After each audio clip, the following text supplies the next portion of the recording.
विदुड़ी जी के बयानों का फ़ायदा उठा सके, क्योंकि उनके भक्त मंडली जिसे कहा जाता है, अंधभक्तों में तो बड़ी खुशी की लहर है। हाँ, हमारे कितने बढ़िया बैटिंग करने वाले पिच पर आ गए हैं, तो उनमें ये बातें देखी जा रही है। और आज एक देखिए, इसका दूसरा सबूत आपको एक और देता हूँ। आपको याद है नुपुर शर्मा? नुपुर शर्मा ने पैगंबर मोहम्मद साहब के लिए क्या बकवास करी थी, आज उसे लेके आ गए हैं। शेरनी मैदान में आ गई है। वो ऐसी शेरनी होती है जो दूसरों के ऊपर आरोप लगाती है, दूसरे के धर्म की इज्जत नहीं करना जानती, वो ऐसी शेरनी है। तो इन लोगों का तमाम वही नफरत के आधार पर चुनाव लड़ना चाहते हैं। और इस बार कितने लाख आएंगे लोगों के अकाउंट में? पिछली बार 15-15 लाख आए थे, इस बार हो सकता है 45 लाख आ जाए, 3 गुना कर दें। कहने में क्या जा रहा है साहब, कहने में कोई नहीं जा रहा। मोदी साहब की कोई बयान जबान नहीं पकड़ सकता, निर्मला जी की कोई जबान नहीं पकड़ सकता।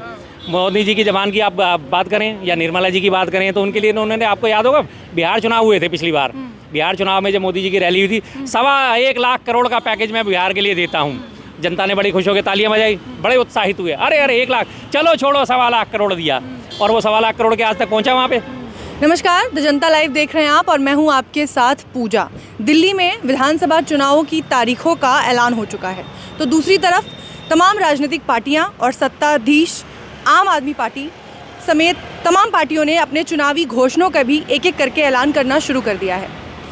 ऐसे में बयानबाजी का सिलसिला भी लगातार जारी है, और जैसा हमने देखा बीजेपी के जो प्रत्याशी हैं कालका जी से, उन्होंने किस तरीके की बयानबाजी का इस्तेमाल किया, चाहे फिर वो गांधी परिवार के लिए हो या फिर आतिशी मारलेना जो कि इस वक्त दिल्ली की मुख्यमंत्री हैं उनके लिए। तो इन तमाम मुद्दों पर बातचीत करेंगे। हमारे साथ इस वक्त बीबी शर्मा जी मौजूद हैं। सर, शुरुआत चुनावों से ही करते हैं, चुनावी तारीखों का ऐलान हो चुका है, लेकिन उसके पहले जिस तरीके की बयानबाजी की गई रमेश बिधूड़ी की तरफ से, एक प्रत्याशी की तरफ से, उसे कैसे देखते हैं आप? देखिए जी, इसमें थोड़ा सा आपको टाइमिंग याद दिलाना चाहता हूँ। इससे एक दिन पहले हमारे विदेश मंत्रालय की प्रेस कॉन्फ्रेंस हुई थी, उसमें उन्होंने बताया था कि हमारे लेह लद्दाख में जो है चीन ने 2 गाँव बसा लिए हैं। थोड़ा सा मामला उलझा, शाम तक थोड़ा सा हाईलाइट हुआ, अगले दिन मॉर्निंग अखबारों में आया। उसी टाइम इमीडिएट जाके ये हमारे सेंट्रल गवर्नमेंट के दिल्ली सेंटर है, सेंटर में उन्होंने बिधूड़ी साहब ने ऐसा बयान दे दिया। और उसके बाद आप देखिए, ये दुर्भाग्य है कि तमाम मीडिया चैनल उसको छोड़ के, कि चीन ने हमारे यहाँ लेह लद्दाख में गांव बसा लिए, उसको छोड़ के लगा हुआ कि विधूड़ी ने क्या कहा, विधूड़ी ने क्या कहा, विधूड़ी ने क्या कहा। अरे बदतमीज आदमी तो बदतमीजी करेगा, उसकी बातों को क्या वेटेज देनी। तो आप कह रहे हैं कि जो ये बयानबाजी है ये षड्यंत्र है, इसको जानबूझ के प्लान किया गया? जी बिल्कुल, ये सारी प्लानिंग होती है। इनकी बीजेपी की खासियत है, में मुख्य मुद्दों से ध्यान भटकाने के लिए कोई ना कोई ऐसा मुद्दा खड़ा कर दिया जाता है कि जिसमें आदमी उलझ के रह जाए, सारा मीडिया उसी में उलझ के रह जाता है, और जो मुख्य मुद्दे होते हैं वो दब के रह जाते हैं। इससे पहले आप 1 महीने पहले के अगर आप घटनाक्रम पे आप नज़र डालें, इलेक्शन का रिजल्ट आया, 23 तारीख को इलेक्शन का रिजल्ट आया था, और उसके बाद क्या हुआ था, महाराष्ट्र और झारखंड का इलेक्शन का रिजल्ट आते ही 24 तारीख को हुआ संभल की घटना, और वो जो है आकार ले गई थी।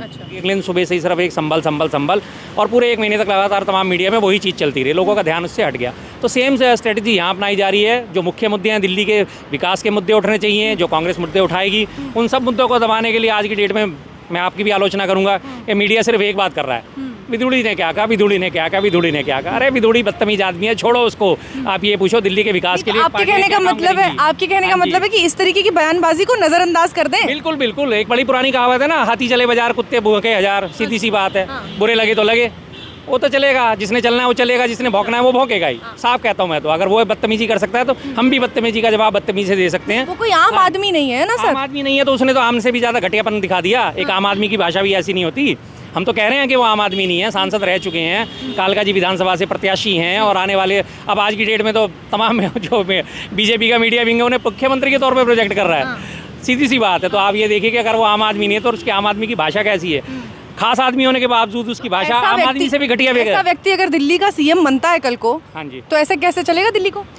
मैं आपसे भी हाथ जोड़ के निवेदन करूंगा, अपने आप को बचा के चलिएगा। सारी महिलाओं से, तमाम महिलाओं से निवेदन करूंगा, अपने आप को बचा के चलिएगा।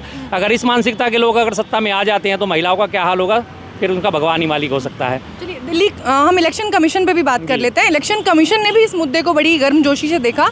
जब एक पत्रकार ने उनसे सवाल पूछा तो उन्होंने कहा कि इस बार हम हाथ जोड़ के निवेदन करते हैं तमाम पार्टियों से कि किसी भी तरीके की कोई अभद्रता या कोई टिप्पणी महिलाओं पर ना करें, हम इस पर सख्ती दिखाएंगे। क्या सख्ती की उम्मीद है? क्या सख्ती की उम्मीद है? वही जो उन्होंने पिछली बार की चुनावों में दिखाई थी सख्ती।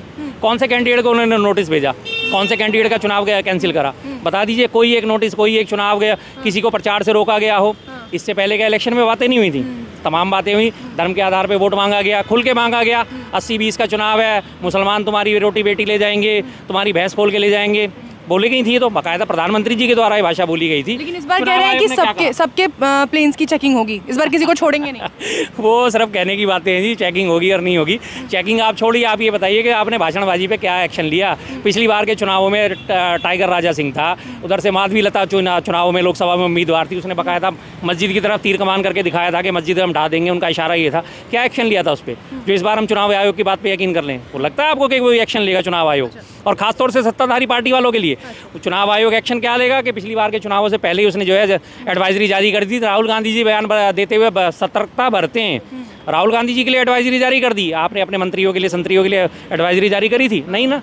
दिल्ली की जनता पे कितना भरोसा है आपको? क्या लगता है किस पार्टी की तरफ दिल्ली की जनता देख रही है? देखिए जी, दिल्ली की जनता का जो इस बार जो मैंने हालात देखी है, पिछले मैं कई महीनों से लगातार ग्राउंड लेवल पे जुड़ा हूँ। जो हमारे देवेंद्र जी के नेतृत्व में दिल्ली न्याय यात्रा निकली, दिल्ली न्याय यात्रा दिल्ली की 70 की 70 विधानसभा सीटों पे गई और 70 की 70 विधानसभा सीटों पे लगातार लोगों का अपार जन समर्थन मिला, अपार जन समर्थन मिला। लोग चाहते थे कांग्रेस से कोई निकल के आए, नेताजी सामने आए जिनसे हम अपने दुख दर्द कह सकें। कोई सुनने वाला नहीं था। कांग्रेस जब लोगों के बीच में गई, उन्हें दिख गया कि हाँ, यही हमारी हितैषी है, यही पार्टी है जो देश को चला सकती है, दिल्ली को चला सकती है और हमारे लिए सुशासन दे सकती है। तमाम लोगों का जो है अपार जन समर्थन जो मिला, उस हिसाब से मुझे साफ साफ अब तो दिखता है कि लोगों ने अपनी जो गलती करी थी आज से 10 साल पहले, झूठे आरोपों में आगे बरगलाने में आरोप है, हम लोकपाल ले आएंगे, हम ये कर देंगे, हम वो कर देंगे, 400 पेज की चार्जशीट हमारे पास है, उसमें बहकावे में आगे जो उन्होंने वोट दे दिए थे, वो इस बार बहकावे में जनता आने वाली नहीं है। आपको समझाने की जरूरत नहीं है, बीजेपी की राजनीति को आप अच्छे से समझते हैं। जिस तरह बीजेपी तुली है दिल्ली में इस बार अपनी सत्ता काबिज करने की कोशिश में, आपको लगता है इतना आसान होगा? नहीं, देखिए मैं साफ साफ कहता हूँ, फेयर एंड फाइनल इलेक्शन हो गए तो कोई उम्मीद दूर दूर तक बीजेपी की नहीं है। होंगे इस पे डाउट, यही सवाल है। इस पे डाउट है, क्योंकि अगर उन्होंने फिर वही कहानी कर दी। इससे पहले आपको हरियाणा चुनाव का आपने इलेक्शन का रिजल्ट देखा, आपने ग्राउंड रिपोर्ट पे देखा, कांग्रेस जीत रही थी। आपने मीडिया में देखा, कांग्रेस जीत रही थी। आपने सट्टा बाजार में, जो सट्टा बाजार जिसे कहा जाता है कि जनता की नब्ज पकड़ता है सट्टा बाजार, उसमें कांग्रेस जीत रही थी। तमाम एग्जिट पोल जो है कांग्रेस से जिता रहे थे।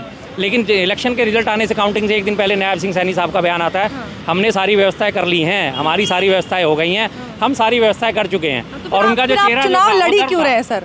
फिर कांग्रेस चुनाव लड़ी क्यों रही है जब भरोसा ही नहीं? विश्वास करती है ना जी, लोकतंत्र की धज्जियां नहीं उड़ाती कांग्रेस। सबसे बड़ी बात यह है कि लोकतंत्र में विश्वास करती है कांग्रेस। वो चाहती है संविधान में लोगों का विश्वास कायम रहे, नहीं तो बाइकआउट करने को कर सकते थे, लेकिन लोगों का संविधान से फिर विश्वास उठ जाएगा। मान लीजिए सीटें आ गई, कांग्रेस जीत गई, तब इस बयान का क्या होगा? सुप्रीम कोर्ट ने क्या दखल दिया था? चुनाव आयोग स्वतंत्र संस्था है, ये जैसा भी करेगी हम इसमें दखल नहीं दे सकते। तो ये होना चाहिए। जब पूरे देश में लगातार फैल रहा है इस मुद्दे को, मामला दे रहे हैं, हवा दे रहे हैं, कहीं भी आप देखिए 603 टोटल लोकसभा उसमें बूथ पे वोट, और वहाँ से 963 वोट निकल रहे हैं। तो क्या ये धांधली नहीं है?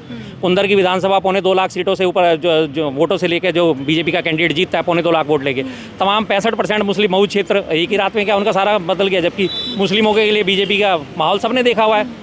नांदेड़ लोकसभा क्षेत्र 5.5 लाख वोट लेके नांदेड़ से कांग्रेस का एमपी जीत जाता है, लेकिन 4.5 लाख वोट लेके वहाँ से 6 बीजेपी के एमएलए जीत जाते हैं। क्या आप कहते हैं कि रमेश बिधूड़ी घूम फिर के वहीं आते हैं। रमेश बिधूड़ी की बयानबाजी को ध्यान नहीं देना चाहिए, नहीं, लेकिन कहीं ना कहीं आने वाले चुनावों में उनकी बयानबाजी ने सियासत को गरमा दिया है। हाँ, बिल्कुल। और ये किस तरीके से असर डालेगी चुनाव पर, अच्छा बुरा, आपको क्या लगता है इसके क्या नतीजे होंगे? नतीजे थे जो भी समझदार वोटर है, जो भी समझदार महिला है, वो जाहिर सी बात है उसका बायकॉट करेंगी। जानती हैं वो कि इसको मैं साफ साफ कहता हूँ, बेशर्म जनता पार्टी, अच्छा, बेहद झूठी पार्टी, बलात्कारी जनता पार्टी। तो उम्मीद है कि इनसे बलात्कारी जनता पार्टी से, बेहद झूठी पार्टी से जनता जो है दूरी बना के रखेगी और देख लेगी कि अगर आज तो अभी ये सत्ता में नहीं है तब इनकी भाषा ऐसी है, अगर कल कोई सत्ता में आ गए तो इनका हालात क्या होंगे, इनके व्यवहार क्या होंगे लोगों के साथ।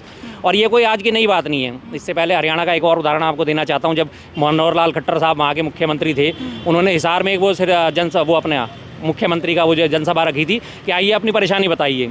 वहाँ पे एक महिला ने जाके उन्होंने कहा, साहब हमारे यहाँ पे कोई फैक्ट्री लगवा दीजिए, हमारे बच्चे बेरोजगार घूम रहे थे। हाँ, बैठ जा, नीचे बैठ जा, चल आ गई, फैक्ट्री लगवा दीजिए, तन्ने चांद पे भेजेंगे, सबसे पहले तन्ने ही चांद पे भेजेंगे। ये उनका महिलाओं के खिलाफ व्यवहार है, महिलाओं के लिए उनका ये व्यवहार है। तो इसी पार्टी का सारे सबके एक जैसी हैं तमाम। आप इनके ब्रजभूषण शरण सिंह को, सांसद को उठा के देख लीजिए, इनके यूपी के विधायकों को उठा के देख लीजिए, तमाम लोग इनके बलात्कार केस में फंसे पड़े हैं। इनके प्रवक्ता हुआ करते थे शाहनवाज हुसैन, आज की डेट में पॉक्सो एक्ट का सामना कर रहे हैं। अभी फिलहाल इनसे माफ़ी की मांग हो रही है कि रमेश बिधूड़ी माफ़ी मांगे, क्योंकि किसी और पर नहीं बल्कि नामचीन चेहरा सांसद, सम्मानीय सांसद, उन पर इस तरह की, हाँ, प्रियंका जी के लिए, उसके अलावा आतिशी मरलेना पर जो कि एक मुख्यमंत्री हैं, उन पर इस तरीके की बयानबाजी करना, आपको नहीं लगता कि कम से कम जो आला कमान है बीजेपी के, उनको एक नोटिस जारी करना चाहिए माफ़ी मांगने का?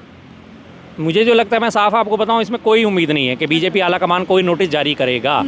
बीजेपी आला कमान इस पे आराम से वही रुख अपनाए बैठा है, उसे पता है जो बोल दिया कोई बात नहीं, हम इसको कुछ नहीं कहने वाले। पिछले आपको संसद में याद होगा, पिछले लोकसभा सत्र में याद होगा ना, जब उन्होंने दानिश जी के लिए क्या क्या बकवास करी थी, और वो बकवास करने के बावजूद भी हुआ क्या था, अल्टीमेटली उन्हें राजस्थान में चुनाव प्रभारी बना के भेज दिया गया था, प्रमोशन दिया गया था उन्हें तो। और अब भी वो कोई बैकफुट पे आने वाले नहीं है, उन्हें पता है कि हमारे जो वोटर इसके बाद कौन सा प्रमोशन मिलेगा? सीएम की दावेदारी? बिल्कुल, मैं बता तो रहा हूँ, सोशल मीडिया में तमाम लोगों ने कहना शुरू कर दिया है, हाँ जी बढ़िया है, देखिए कैसे उन्होंने बात करी, कैसे उन्होंने चौका मारा, क्या छक्का मारा है, वाह बिदुड़ी जी आती है, ऐसी बैटिंग करी, ऐसी ओपनिंग करी, छक्का मार दिया सीधा ही। और उन्होंने तमाम लोगों उसको सपोर्ट कर रहे हैं। क्या बात है, आतिशी को उसकी ज़मीन दिखा दी, क्या बात है। पिंकी सोशल मीडिया पे इनके लिए, प्रियंका जी के लिए शब्द यूज़ कराया था पिंकी, कि आती पिंकी को कैसे धर के दबोचा है, कितनी बकवास करिए। तो लोगों तो है वो महिलाओं का सम्मान करना ही नहीं जानते, महिलाओं का सम्मान करते तो आज बात ही कुछ और होती। जो 5 तारीख की चुनाव की तारीख दी गई है और 8 तारीख को मतगणना, इसको लेकर भी बहुत लोगों में आपत्ति है कि ये बड़ी जल्दबाजी में दे दिया गया और इसकी डेट को भी जानबूझकर कुछ रीशफल किया गया। इस पर कैसे देखते हैं इस बात? ये कि चुनाव आयोग का रटा रटाया जवाब होगा जी, हमने पहले ध्यान दिया, फिर उसके बाद पता चला कि उन्हें CBSE के एग्ज़ाम आने वाले हैं और एग्ज़ाम की वजह से हमने इनको कर दिया। रटा रटाया जवाब चुनाव आयोग का यही आएगा। लेकिन वो चाहते थे कि जितनी गर्मी हो रही है, जितने सब कुछ हो रहा है, फटाफट ही जल्दबाजी में निपट जाए चुनाव और हम कुछ ना कुछ फटाफट इसका फ़ायदा उठा सकें, बिदुड़ी जी के बयानों का फ़ायदा उठा सकें, क्योंकि उनके भक्त मंडली जिसे कहा जाता है, अंधभक्तों में तो बड़ी खुशी की लहर है। हाँ हमारे कितने बढ़िया बैटिंग करने वाले पिच पर आ गए हैं, तो उनमें ये बातें देखी जा रही है। और आज एक देखिए, इसका दूसरा सबूत आपको एक और देता हूँ। आपको याद है नूपुर शर्मा? नूपुर शर्मा ने पैगंबर मोहम्मद साहब के लिए क्या बकवास करी थी, आज उसे लेके आ गए हैं, शेरनी मैदान में आ गई है। वो ऐसी शेरनी होती है जो दूसरों के ऊपर आरोप लगाती है, दूसरे के धर्म की इज्जत नहीं करना जानती, वो ऐसी शेरनी है। तो इन लोगों का तमाम वही नफरत के आधार पे चुनाव लड़ना चाहते हैं और जनता इन्हें फिर मुंह की खिलाएगी, जनता इन्हें फिर वापसी का रास्ता दिखाएगी। चुनाव से ठीक पहले 1 तारीख को बजट भी पेश होने वाला है। ऐसे में आपको क्या लगता है उस पर, हालांकि चुनाव आयोग ने कह दिया साफ कि हम एक लेटर लिख देंगे ऑलरेडी और ऐसा कुछ नहीं होगा, आपको लगता है ऐसा होगा या दिल्ली के लिए कुछ बड़े वादे होंगे? दिल्ली के लिए वादे ही वादे खुलेंगे, घोषणाओं का पिटारा खुलेगा, क्योंकि दिल्ली का चुनाव जीतना है। आप चाहे चुनाव आयोग जितने मर्जी लेटर लिखते रहे। इस बार कितने लाख आएंगे लोगों के अकाउंट में? पिछली बार 15 लाख आए थे, इस बार हो सकता है 45 लाख आ जाए, 3 गुना कर दें। कहने में क्या जा रहा है साहब, कहने में कोई नहीं जा रहा। मोदी साहब की कोई जबान नहीं पकड़ सकता, निर्मला जी की कोई जबान नहीं पकड़ सकता। मोदी जी की जबान की आप बात करें या निर्मला जी की बात करें, तो उनके लिए उन्होंने, आपको याद होगा बिहार चुनाव हुए थे पिछली बार, बिहार चुनाव में जब मोदी जी की रैली हुई थी, 1.25 लाख करोड़ का पैकेज मैं बिहार के लिए देता हूँ। जनता ने बड़ी खुश होकर तालियां बजाई, बड़े उत्साहित हुए, अरे 1 लाख, चलो छोड़ो 1.25 लाख करोड़ दिया, और वो 1.25 लाख करोड़ के आज तक पहुंचा वहाँ पे। अभी पिछले बजट में इन्होंने घोषणा करी थी बिहार को स्पेशल पैकेज दिया जाएगा, 60,000 करोड़ की घोषणा करी। 60,000 करोड़ में से कितने करोड़ आपने अभी तक पहुँचाए? 12,000 करोड़ की गिनती गिनाई जा रही है, वो भी एक्चुअल में पहुँचा नहीं है। बिहार में कितनी बाढ़ आई, आपने कोई आपदा का प्रबंधन करा? वहाँ पे नहीं करा।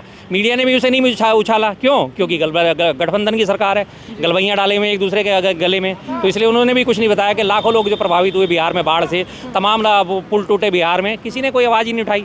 सीधा रेवड़ी दे दी कि तो 1 तारीख को जो बजट आएगा, 1 तारीख के लिए दिल्ली में घोषणाएं कर दी जाएंगी और उसे प्रचारित करा जाएगा। देखिए हम दिल्ली वालों का कितना ख्याल रखते हैं। मोदी जी की जो रैलियाँ हैं उनको देखते हुए लगता है कि उन्होंने लगातार उद्घाटन किए हैं अभी मेट्रोज़ के, और उसके अलावा लगातार वो दिल्ली पर बात कर रहे हैं। जिस तरीके से उन्होंने अपनी पहली रैली में ही घोषणा कर दी कि हम इतने लंबे चौड़े फहरिस्त लगाई है उन्होंने, कि हम आपको ये कुछ देंगे चुनाव में, चुनाव के बाद दिल्ली को, उस पर लोगों का भरोसा अक्सर होता है, उनकी बातों पर लोग आ ही जाते हैं, भरोसा कर ही लेते हैं, चाहे वो 15 हो चाहे आप 45 की बात कर लीजिए। उससे कैसे निपटेंगे? देखिए जी, उससे सीधी सी बात है, उसके लिए ज़मीनी स्तर पर काम करा गया और अब जनता हकीकत जान चुकी है कि इनके सिर्फ वादे होते हैं, वादे ही वादे हैं। नहीं चलेगी अब की बार फर्जी वादों की सरकार, सीधी सी बात है। तो फर्जी वादे उन्होंने, सबको पता है कि कितने फर्जी वादे वो लोग करते हैं। कभी 15 लाख का वादा करा, कभी 2 करोड़ नौकरी का वादा करा। अब उन्हें पिछले 10 साल में अब याद आई है एक बार में, अब जाके उनको उद्घाटन करने की याद है कि मैं कॉलेज खोल दूँ। मैं आपको, जब आपने काम ही करना था जनता के लिए तो आप पहले भी कर सकते हैं। पिछले 10 साल से आप केंद्र की सत्ता में हैं, आप दिल्ली के लिए कुछ कर सकते थे। दिल्ली का पैकेज ही क्या दिया, और दिल्ली से सबसे बड़ी बदनीयती दिल्ली के लिए उनकी क्या है, आप देख लीजिए। आप 26 जनवरी को अभी परेड होंगी, झांकी निकलेंगी, उस झांकी में दिल्ली की झांकी नज़ारत है, जबकि देश की राजधानी है। दिल्ली की झांकी तो होनी चाहिए थी, लेकिन उसको परमिशन नहीं दी गई है। इतना तो द्वेष है उनके मन में दिल्ली के लिए, तो फिर वो कैसे दिल्ली के लिए फायदे की सोच सकते हैं? झांकी में नज़ारत रहे भले दिल्ली, लेकिन चुनावों में हिंदू मुसलमान नज़ारत नहीं होते। वो तो उनका, वो कितना असर डालेगा और कैसे असर डालेगा, क्योंकि कुंभ की तैयारी भी लगातार चल रही है, उस पर भी बात हो रही है, और ये इम्पैक्ट कितना करने वाला है दिल्ली को? दिल्ली में कम से कम अभी शुक्र है इस मामले में कि दिल्ली में हिंदी मुस्लिम की राजनीति बहुत कम है, अभी बहुत कम है। दिल्ली का जो कल्चर है शुरू से ही गंगा जमुना तहजीब का रहा है।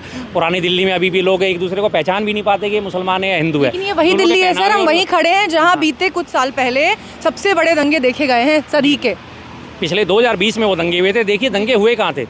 याद है आपको उत्तर पूर्वी दिल्ली में यमुना विहार की सीट इन्होंने जीती थी, गोंडा की सीट इन्होंने जीती थी। वही सवाल है मेरा जहाँ ये जीते वहीं दंगा करा। वही सवाल है मेरा कि जब फायदा आप खुद ही गिना रहे हैं तो क्या उन्हीं फायदों को उसी को दोहराने की कोशिश कर रहे हैं, लेकिन कम से कम दिल्ली की जनता इन्हें नहीं जिताएगी, क्योंकि वो जानती है अगर इन्हें जिता दिया तो पूरे देश में दंगे में पूरे देश को दंगों की आग में झोंक देंगे, दिल्ली को दंगों की आग में झोंक देंगे। इनके जो समर्थक हैं, जिनके लिए मन में मुसलमानों के लिए नफरत कूट कूट के भरी है, वो निकल के सामने आएगी और वो इसका खुल के प्रदर्शन करेंगे, जैसे कि अभी करने शुरू कर दिया लोगों ने, अभी दिखाना शुरू कर दिया। लगातार आप देखें जाएंगे, जब राम राम चिल्लाएंगे, मुल्ले काटे जाएंगे, इस तरह के नारे लगाते हैं, जहाँ भी ये सत्ता में आते हैं वहीं इनकी दादागिरी शुरू हो जाती है। चाहे वो संभल देख लीजिए, बहराइच देख लीजिए, कहीं अब कुंभ की बात इन्होंने करी, कुंभ की आपने बात छेड़ी। हमारे हिंदू धर्म का पतन का सबसे बड़ा कारण क्या है? हम अपने आप को खोलते नहीं हैं कभी भी, हम लोगों को आने नहीं देते, हम लोगों को समझने नहीं देते कि हमारा धर्म है क्या।